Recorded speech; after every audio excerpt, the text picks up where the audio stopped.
चतुर्दशी अमावस्या की भी और चतुर्दशी पूर्णिमा की, अष्टमी नवमी अमावस्या की भी और अष्टमी नवमी पूर्णिमा की। ये वो तिथियां हैं जिन तिथियों में मनील सरस्वती का स्त्रोत का पाठ कर तो उसका एक स्वरूप है, उसको जाना, उसको पहचानना सरल नहीं है। जो हनुमान को जान गया, जो शिव को जान गया, उसकी जिंदगी सार्थक हो गई। जैसे आप एक बेलपत्र, कि ये दो जो पत्तियां होती हैं, जरा ध्यान देंगे, ये दो जो पत्ती नीचे की रहती है बेलपत्र, आगे का भाग एक बेलपत्र और नीचे की जो ये दो पत्तियां होती हैं, इन दो पत्तियों के ऊपर एक एक शमी पत्र। ये दो जो पत्तियां हैं, इन पत्तियों के ऊपर एक एक शमी पत्र और लाल चंदन, ये रखकर कितना भी रोगीला व्यक्ति हो, रोग से ग्रसित व्यक्ति हो, जिंदगी में कितना ही दुख पड़ रहा हो, बेलपत्र की ये दोनों पत्ती जिसके ऊपर शमी पत्र रखकर, लाल चंदन रखकर, श्री हनुमान जी महाराज और हनुमान जी महाराज के तीसरे नंबर के भाई श्री गतिमान जी। हनुमान जी कितने भाई हैं? 6। उसमें हनुमान, रतिमान, व्रतिमान, मतिमान, गतिमान, तो जो नीचे के क्रम में आते हैं श्री गतिमान जी, उन गतिमान जी हनुमान जी का नाम लेकर जो शिवलिंग के ऊपर समर्पित कर देता है, रोग का निवारण होता ही है, रोग मुक्ति होती है। एक प्रयास करना, बहुत ज्यादा टेंशन हो, डिप्रेशन में हो, ऐसा लग रहा है कि मेरा तो सिर फटे जा रहा है चिंता के कारण, शिव मंदिर में जाना, शंकर जी को एक लोटा जल चढ़ाकर जो जल बहकर निकले उस जल में 3 उंगलियां भिलाना और अपने मस्तक पर एकदम स्थिर होकर वो 3 उंगलियां अपने मस्तक पर तेजी से लगा लेना, दबा लेना और मंत्र का स्मरण भीतर के भीतर ओम नाद कर लेना।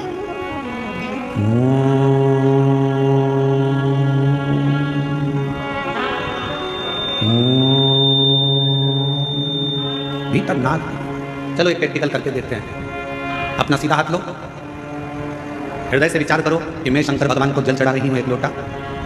जमीन पर उस हाथ का स्पर्श करो, अभी की अभी देखो, जितने बैठे हो सब, और बिल्कुल स्थिर रहे, जमीन का स्पर्श कर 3 उंगलियां लीजिए हाथ में और अपने मस्तक पर बिल्कुल दबाकर नेत्र बंद करिए, एकदम सटीक बैठिए स्तुप, और सबको बोलना है 3 बार ओम का नाद अच्छी तेजी में, अंदर से बोलना है, बाहर से नहीं चिल्लाना नहीं है, नाद करिए, सिर में दबाओ 3 उंगली को और बोलना प्रारंभ करो।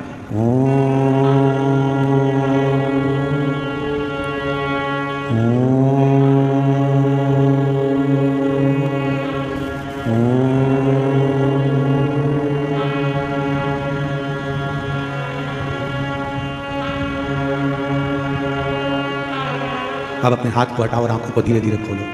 आपको ऐसा महसूस होगा कि ऐसा लग रहा है कि मैंने 12 ज्योतिर्लिंग यहीं दर्शन कर लिए। एक क्षण में शिव का सात्विकता, शिवोहम शिवोहम शिवोहम, शिव मेरे भीतर और मैं शिव के भीतर हूं, भीतर शिव है, बाहर शिव है। सृष्टि में हर जहां डिप्रेशन आए, शिव को एक लोटा जल चढ़ाया, जल लिया, लगा लिया अपने सिर पर, 3 उंगलियां लगाकर बैठ गए, 2 क्षण के लिए 3 बार ओम का नाद करा, लंबे स्वर में, आंख नहीं खोलना, धीरे से जब उंगलियां पूरी हट जाए तब धीरे धीरे आंखों को खोलो। आपको ऐसा महसूस होगा, शिवोहम शिवोहम शिवोहम शिवोहम, शंकर मेरे भीतर है, मैं शिव के भीतर हूं, संसार में शिव, शिव में संसार है, और मेरे सारी तकलीफ, सारा दुख, सारा कष्ट मेरे शंकर का है। अब मैं जानती हूं कि मेरा कष्ट शिव मिटा देंगे, शिव मिटा देंगे। आप किस कामना से शिव जी के पास गए? आप किस कामना से भगवान शिव के मंदिर गए हो, भगवान शंकर के मंदिर गए हो?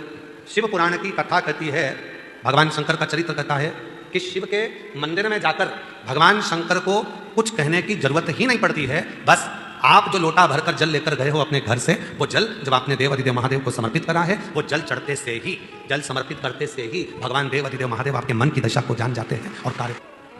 शिव के मंदिर में कुछ कहने की जरूरत नहीं पड़ी।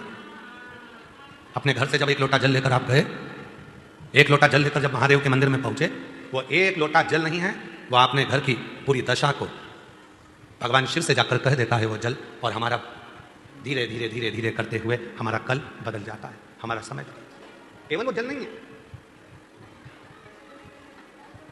शिव से अपने मन की बात, भगवान शंकर से अपने हृदय की बात, शिव से अपने मन का भाव जब हम कहेंगे वो स्वीकार करेंगे। स्वीकार क्या तरीका है कहने का? माइक लगा के चिल्ला के कहोगे, भोलेनाथ जी हम तुमसे बहुत प्रेम करते हैं?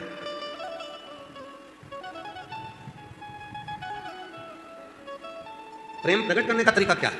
तो कहा, एक लोटा जल जब शिव जी को समर्पित करो, उस समय पर अपने भाव को शुद्ध रखो, निर्मल रखो, मन पवित्र रखो और शिव को चढ़ा दो। क्या चढ़ाना है?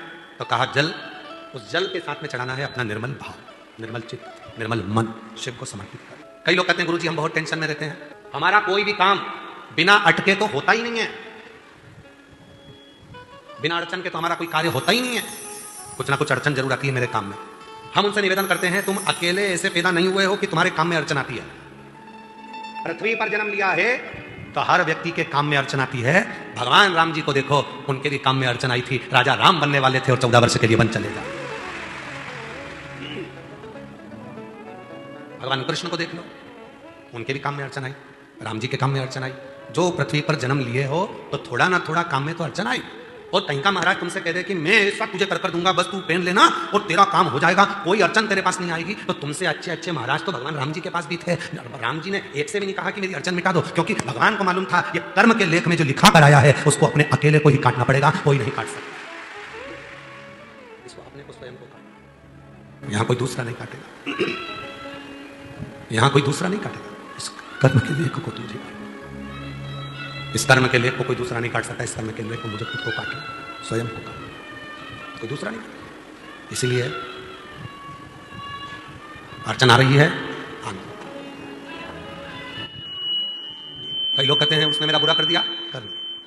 कई लोग कहते हैं वो मेरे को गाली देता है, देने दो। कई लोग कहते हैं वो मेरा बुरा चाहता है, चाहने दो। तुम्हें तुम्हारे महादेव पर भरोसा नहीं है क्या? वो एक लाइन पहले बच्चे लोग सीढ़ियों पे बैठ के एक रील बना के कहते तुझे मुझ पे भरोसा नहीं क्या? भाई ऐसा एक रील बनाई थी ना, सुनी थी तुम लोगों ने? क्यों मालेगा वालों, सुनी थी? तुझे मुझ पे भरोसा नहीं क्या, ऐसी रील बनाई थी पहले किसी ने, तुझे मुझ पे भरोसा नहीं क्या। उसी तरह महादेव कहते हैं दुनिया तुझे गाली दे, अपशब्द कहे, ताने दे, आड़ा टेढ़ा बोले, बुरा बोले, आड़ा टेढ़ा बोले, चाहे गाली दे, चाहे अपशब्द कहे, चाहे दुनिया के लोग कितना भी तुझे आड़ा टेढ़ा कहें, तो चिंता मत करना, मुझ पर भरोसा करना, तेरा एक लोटा जल खाली नहीं जाने, खाली नहीं।